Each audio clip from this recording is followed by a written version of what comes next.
Halo tim Alegian, ketemu lagi bersama Safian dan masih di ngobrolin bola.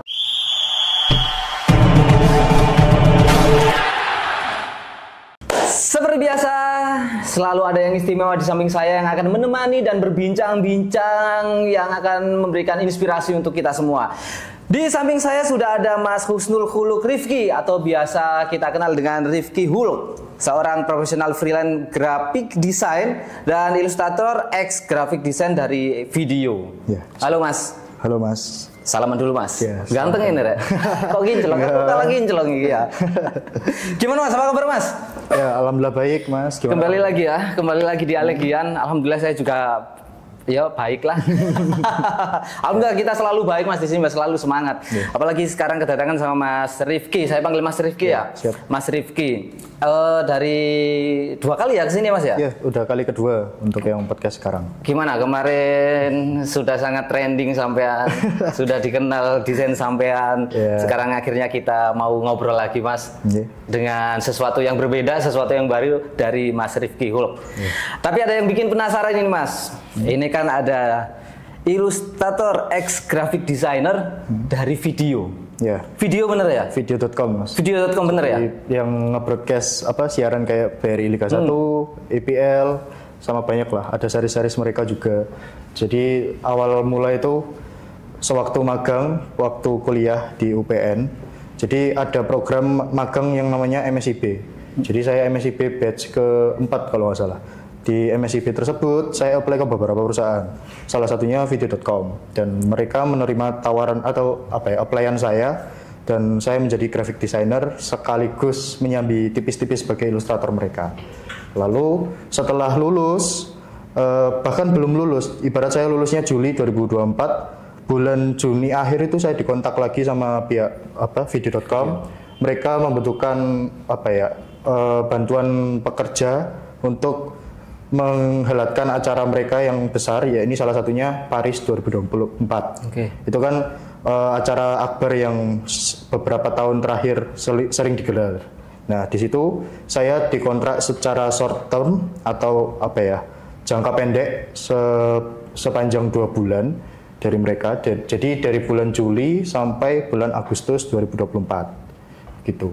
Itu awal mulanya itu memang ada lowongan kerja atau ada pencarian desain gitu yang akhirnya Mas Rifki ikut atau gimana Mas? Atau iseng-iseng aja bikin portofolio ke video.com?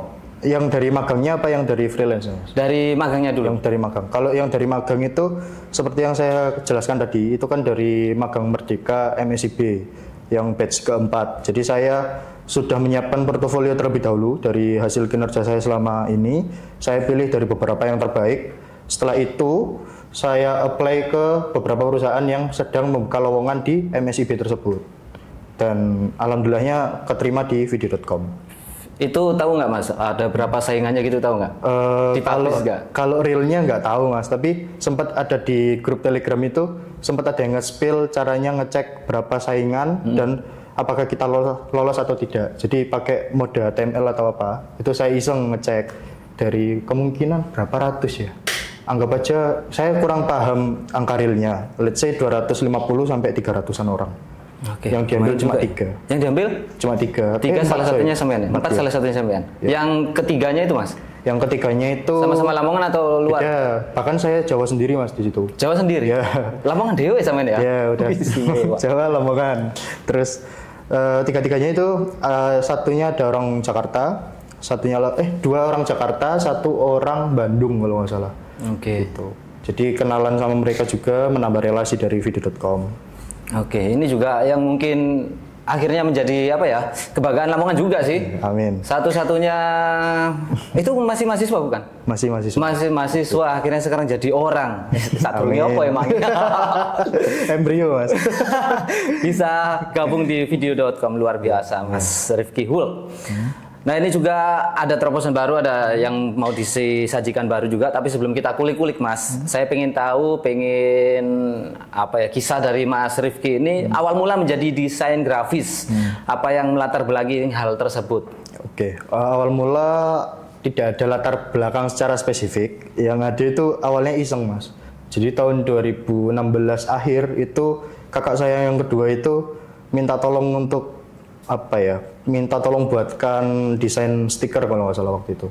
Jadi kakak saya terinspirasi dari teman kuliahnya yang bisa freelance graphic designer atau ilustrator di platform Fiverr. Nah dari situ saya dikasih apa ya, dorongan lah, ibarat Ki coba kamu desain ini biar kayak temanku dari hasil desain gini bisa beli laptop sendiri, bisa biaya kuliah sendiri.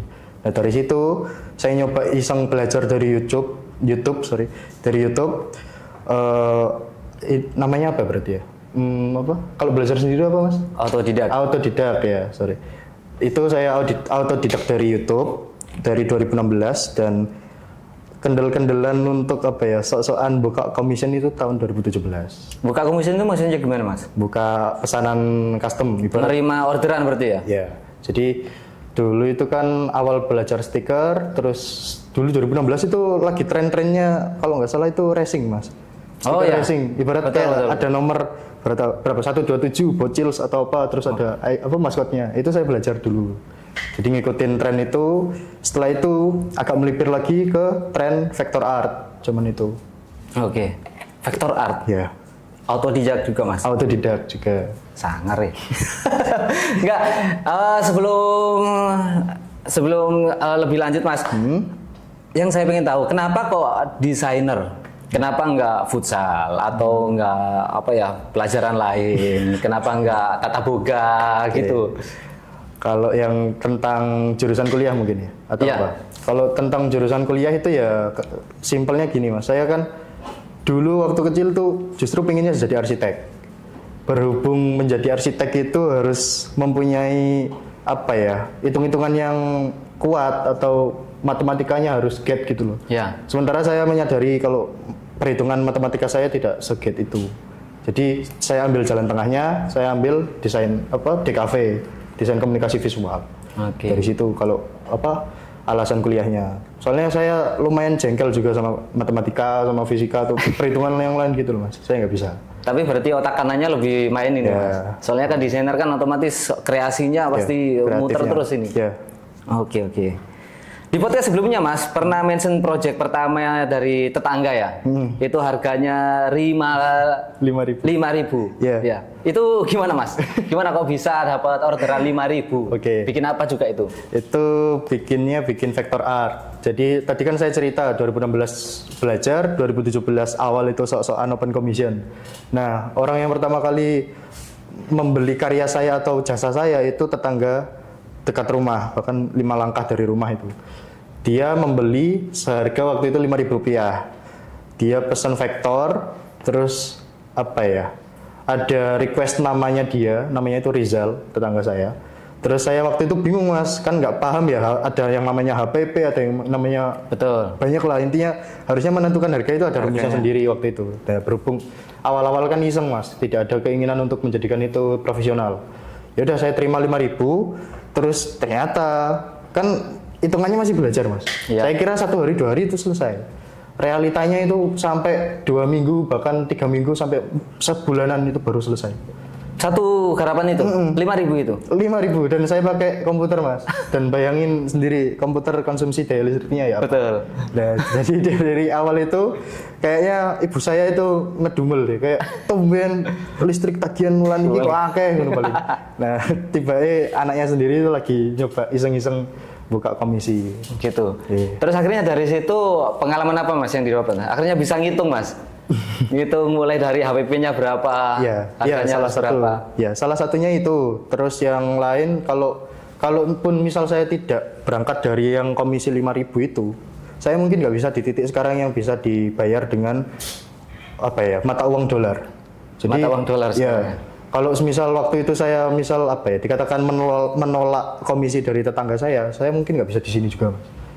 Bisa jadi kehidupan saya berbeda, nggak jadi menjadi ilustrator atau desainer. Saya mungkin jadi apa? Misal kayak Mas tadi bilang tata boga atau futsal gitu, bisa jadi. Oke.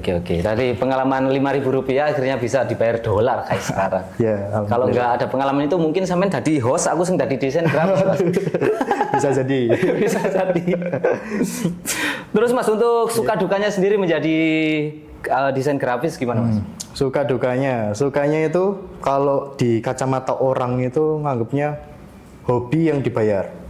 Sedangkan dukanya, di mana ada hobi yang dibayar, secara tidak langsung kita harus mencari hobi lain yang tidak untuk dibayar. Betul. Nah, di situ sampai saat ini saya masih mencari, Mas. Apa ya hobi saya yang sekiranya untuk pure hobi, tidak untuk dibayar.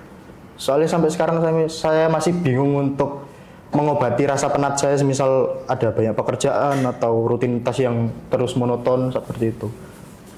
Tapi belum ketemu ini hobinya? Belum sampai sekarang. Abis ini biliar Mas kita Mas. Sebelah Mas. Boleh. Dulu sempat biliar Mas di Kedung Pring. Terus nggak lama kontrak tokonya itu nggak bisa diperpanjang, soalnya yang punya tanah itu nggak mau dengan harga tersebut katanya. Terus akhirnya itu hobi saya dulu. Wah cocok Mas, lihat Mas. Berarti sampai sekarang belum dapat hobinya ini? Belum lagi soalnya. Tapi memang fokusnya kalau udah ada pekerjaan yang menurut saya kalau sudah pekerjaan yang memang dari hobi juga itu menyenangkan sih Mas. Yeah. Tapi meskipun juga kadang penatnya itu bingungnya itu, aduh penat harus ngapain ini gitu. Sama ini sih Mas, gak cuma hobi toh. Jadi poin plus yang dari kacamata orang lain kan anggapnya kita sebagai freelancer itu bisa kerja di mana-mana. Betul. Sedangkan kalau poin kita itu punya dua perspektif. Benar mengaminkan orang yang berbicara seperti itu, tapi satu sisi kita mau nggak mau itu di mana-mana harus kerja. Jadi kayak dibalik gitu, paradoks. Iya. Kayak tadi kayak hobi juga. Jadi apapun yang suka itu ya paradoksnya duka. Kenapa? Dan kalau teman-teman desainer lain mungkin mengiranya dukanya menjadi desainer atau ilustrator itu revisi, menurut saya enggak. Revisi itu adalah sebuah proses untuk menjadikan perancangan tersebut menjadi jauh lebih baik. Jadi itu udah bukan masuk duka, itu sudah menjadi risiko pekerjaan yang harus kita lakukan. Oke. Seperti itu Mas. Setuju sekali saya Mas ini Mas. Siap. Ini tahun berapa Mas sama selain 2002. 2002 aku merasa tersentuh loh. Dicermai loh kayak aku 2092 terus di. Tapi setuju Bang. Oh enggak banyak, mungkin saya bisa ngomong enggak banyak anak yang mungkin di atas 2000-an itu sudah punya pemikiran yang sampean punya ini Mas. Salut saya Mas. Siap. Terima kasih Mas. Utang duit esok lah Mas. Belakang layar ya Mas. Lah Mas, ini masalahnya yang di desain grafis ini juga nggak lepas dari plagiat. Ya. Sering banget orang awam atau orang yang sengaja untuk mencari keuntungan dari mencontoh atau memplagiat hasil karya orang lain. Jenengan sendiri pernah mengalami? Oke, kalau saya sendiri pernah mengalami dan itu cukup menjengkelkan Mas. Soalnya yang memplagiasi karya saya itu menjual produknya sampai ratusan produk terjual di marketplace Oren itu. Oke. Dan di podcast lalu itu saya cerita kalau yang waktu sebelum podcast mulai itu saya coba cek di toko yang hijau itu ternyata ada lagi yang memplagiat Mas. Jadi kasarannya orang yang memplagiat artwork saya itu di Shopee udah di take down, tapi ada orang lain yang memplagiat si plagiat tersebut. Jadi kayak semakin menyebar. Orangnya sama atau beda itu? Wah, kalau itu saya masih belum cross check secara lanjut. Tapi kalau feeling saya dari nama tokonya beda, dari tempatnya beda. Kalau yang awal itu Bojonegoro, kalau yang di toko hijau itu daerah mana ya? Lupa saya. Intinya bukan Bojonegoro lah, beda wilayah. Oke, udah saya cek semua itu. Ya. Itu kalau mereka sendiri sudah dapat berapanya gitu, sampai sudah ngecek nggak? Kelihatan yang di toko Oren itu Mas. Kalau nggak salah sekitaran 128-an kurang lebih lah. Itu kan apalagi dia kan plagiat Mas. Kalau misal dia membeli, saya fan aja. Soalnya artwork itu emang saya jual, ada di tulisan caption artwork for sale gitu. Tapi realitanya nggak dibeli, malah di-download sendiri, dicetak menjadi kaos, dan bahkan kalau misal orang-orang yang membeli itu lebih teliti bisa memikirkan kalau kok hasilnya kurang HD gambarnya. Iya, kurang tajam. Iya, kurang tajam. Soalnya kan dia nggak pakai source file yang saya punya. Iya, betul. Dia kan pakai JPEG yang di-download sendiri gitu. Terus kalau dari sampean sendiri desain grafis, cara mengatasi hal-hal kayak gitu harusnya gimana Mas? Kalau di negara kita masih susah Mas, jujur. Soalnya hak kekayaan intelektual menurut saya itu masih lumayan sulit untuk membela ke pegiat seni atau desainer itu sendiri lah. Jadi minimal untuk mempatenkan sebuah produk atau gambar atau apapun itu kan harus membutuhkan biaya juga, Mas. Dan membutuhkan biaya itu nggak sedikit kalau menurut kami. Bayangkan semisal artwork yang kita jual misal di harga 750-an sampai 2 juta misal.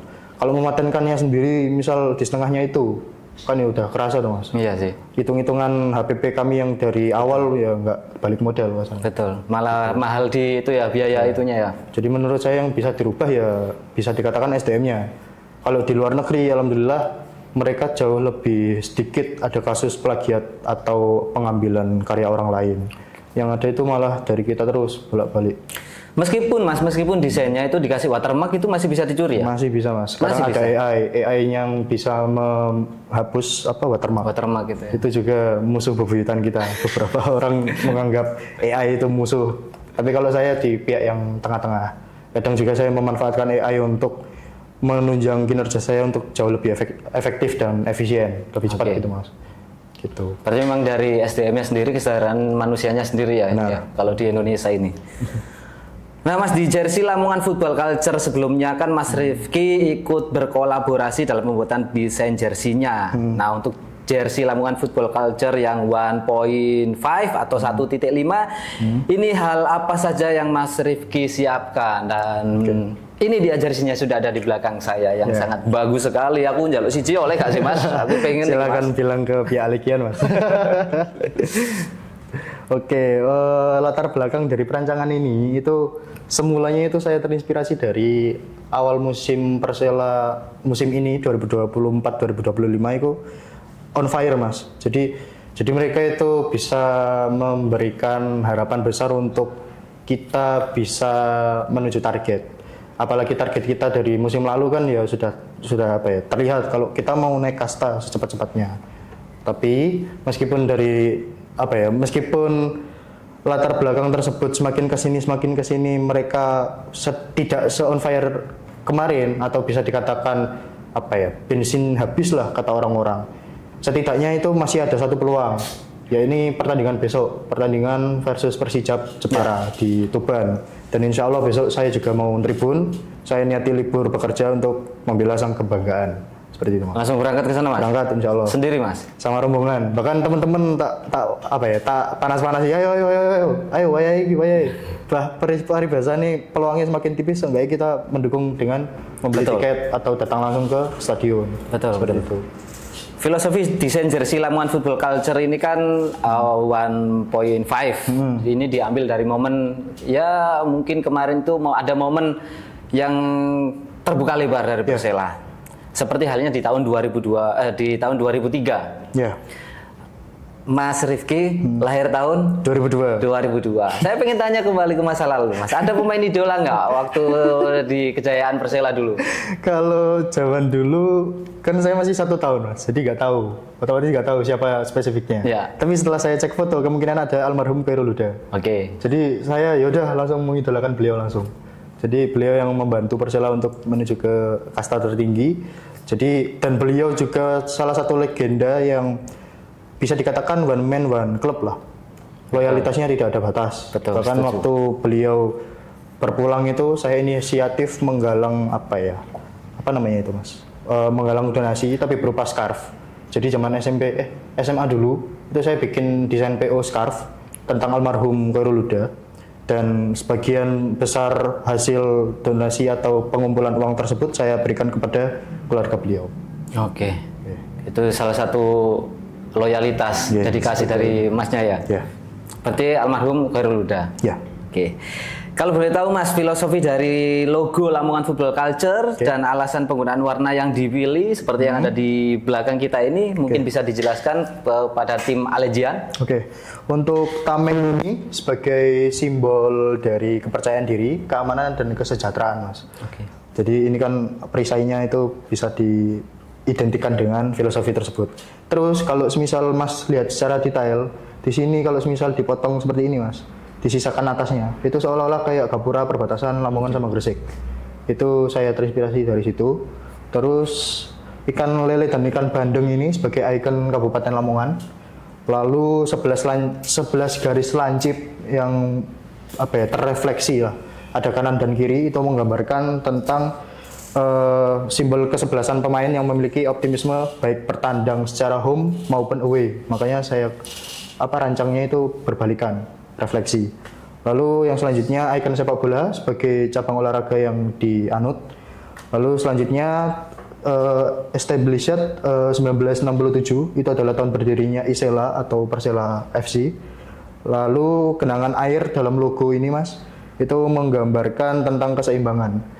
Dan yang selanjutnya 3 bulatan berjejer, ini merupakan penggambaran tentang persatuan dan kerjasama.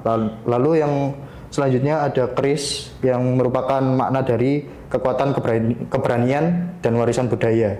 Dan yang selanjutnya lagi terdapat siluet piala. Siluet piala ini menggambarkan tentang simbol kemenangan dan kesuksesan. Dan yang terakhir ada ikon bintang, 1 bintang sebagai simbol kejayaan dan prestasi. Seperti itu. Oke, detail sekali ya Mas ya. Sangat rame. Ya, tapi bagus Mas, bagus banget Mas. Siap, kita akui kalau desainnya jenengan itu keren-keren lah. Ya, terima kasih Mas. Kalau nggak keren nggak mungkin dibayar dolar guys. Terus untuk warna jersey dipilih perpaduan warna biru dongker, kemudian sebagai base ada aksen biru muda. Alasan yang melatar belakangi kedua warna tersebut Mas? Oke, kalau alasan dari filosofi warna atau filosofi secara langsungnya Mas? Ya. Itu ada 2, berarti kalau yang dari warna biru dongker itu kekuatan, kestabilan dan otoritas. Lalu yang selanjutnya warna biru muda yakni kedamaian, keceriaan dan kesegaran. Akan tetapi mengapa saya sengaja memilih warna yang lebih gelap di series yang 1,5 ini? Itu yakni berkutip atau mengikuti dari big idea perancangan dari awal Mas. Perancangan awal ini kan latar belakangnya dikarenakan ada momen dari Persela on Fire dan membukakan harapan besar untuk bisa menjadi momen yang sama dengan 2003, yakni tiket promosi. Dan kalaupun misal besok, pertandingan besok itu Persela bisa menang dengan Persijap dan Bayangkara bisa mengalahkan PSKC, perancangan ini sangat bisa dikatakan relate dengan big idea awal. Seperti itu Mas. Nah ini ada yang unik juga Mas. Jersey Lamongan Football Culture ini bukan 2.0, tapi 1.5 atau 1,5. Ya. Kenapa kok 1,5 Mas? Kenapa nggak langsung 2 gitu? Kalau 1,5-nya itu jujur terinspirasi dari Vindes. Jadi mereka kan karena saya juga kan freelance graphic designer dan ilustrator Mas. Ya. Dan secara tidak langsung kalau misal cuma kerja tok tanpa mendengarkan podcast atau musik itu kayak ngantuk atau bosan gitu Mas. Nah, salah satu podcast yang yang sangat menginspirasi saya itu Vindes. Jadi kalau misal Mas notice sekarang Vindes itu di season 4,5. Setelah saya pikir ulang itu mengapa mereka menggunakan sistem 4,5, itu ternyata katanya studio mereka untuk yang season baru itu masih belum jadi. Nah, jadi mereka kasarannya pengen tetap tampil, pengen tetap berkarya, tapi tidak pengen merusak angkanya itu sendiri. Betul. Harusnya ini kan masih belum 5 atau ini kan masih belum 2. Yaudah, berarti ambil tengah-tengahnya aja. Jadi kalau Vindes 4,5, kalau Lamongan Football Culture ini 1,5. Karena momentumnya dari awal perancangan ini kan dikhususkan untuk HJL Mas, dari awal banget kemarin. Jadi setiap HJL itu kita akan launching series per tahunnya. Nah, ternyata waktu di tengah-tengah kemarin itu ada banyaknya permintaan dari pasar terkait restock yang jersey seri pertama, itu yang mendasari. Yang kedua, on fire-nya Persela di awal musim. Nah, dari 2 hal tersebut menjadikan saya ide untuk ini harusnya bisa rilis ini 1,5 lah kasarannya. Tidak harus menuju ke 2 dulu, bisa 1,5. Dan semoga nanti Persela benar-benar bisa mengamankan tiket promosi dan jersey 2.0 atau 2.0 akan bisa berkorelasi dengan jersey yang sekarang. Jadi kalau misal bisa promosi beneran kan berkaca banget dengan 2003 Mas. Betul. Jadi kemungkinan nanti 2.0 bakal ada sentuhan dari Persela 2003 itu. Betul, siap. Filosofis banget ya Mas ini ya. Sistematis, filosofis gitu. Terus pesan apa Mas yang ingin disampaikan dari desain Lamongan Football Culture 1,5, 1.5? Pesan yang ingin saya sampaikan dalam perancangan jersey ini tentunya yaitu salah satunya itu anak tangga. Yakni apa ya? Hidup kan harus step by step Mas. Tidak bisa langsung, ya bisa langsung, tapi resiko kejungkelnya itu bahkan lebih besar. Nah dari situ saya menggambarkan ada aksen anak tangga ini yang apa ya, naiknya secara perlahan-lahan akan tetapi pasti dengan sudut kemiringan 19,67 derajat yang saya sengaja dengan kesamaan filosofi tahun berdirinya Persela Lamongan. Jadi anak tangga ini menjadi awal pesan saya untuk perancangan kali ini. Lalu yang kedua itu ada tentang stilasi visual dari air hujan Mas. Karena air hujan itu sendiri kan memiliki arti tentang tantangan dalam kehidupan yang harus dihadapi seperti itu. Jadi ada dua ini, air hujan dan anak tangga, dan yang selanjutnya itu ada V2 ini. Kayak kalau misal di aparat kan kayak apa? Kayak pangkatnya.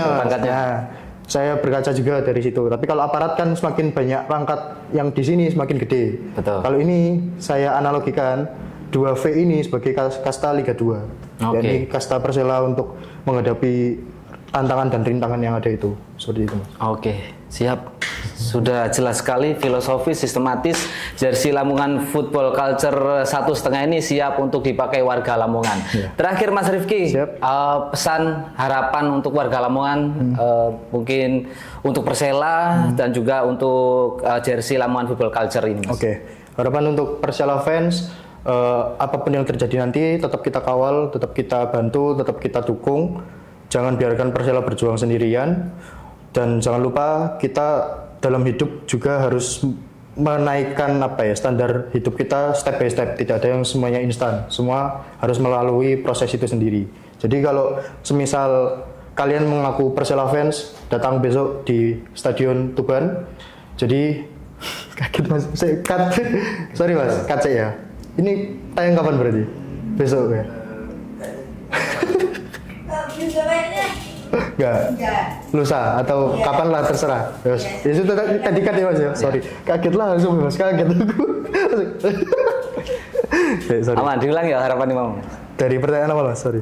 Harapan untuk Persela dan Football Culture, Jersey Football Culture. Oke, untuk Persela harapan saya semoga bisa naik kasta, semoga bisa meraih asa seperti tahun 2003, dan untuk Lamongan Football Culture semoga bisa menjadi wadah ekspresi dari Persela fans ataupun masyarakat Lamongan. Karena jersey ini sengaja saya rancang sesuai dengan filosofi atau sesuai dengan kerelatablean dari masyarakat Lamongan itu sendiri. Makanya kenapa judul perancangan ini Lamongan Football Culture.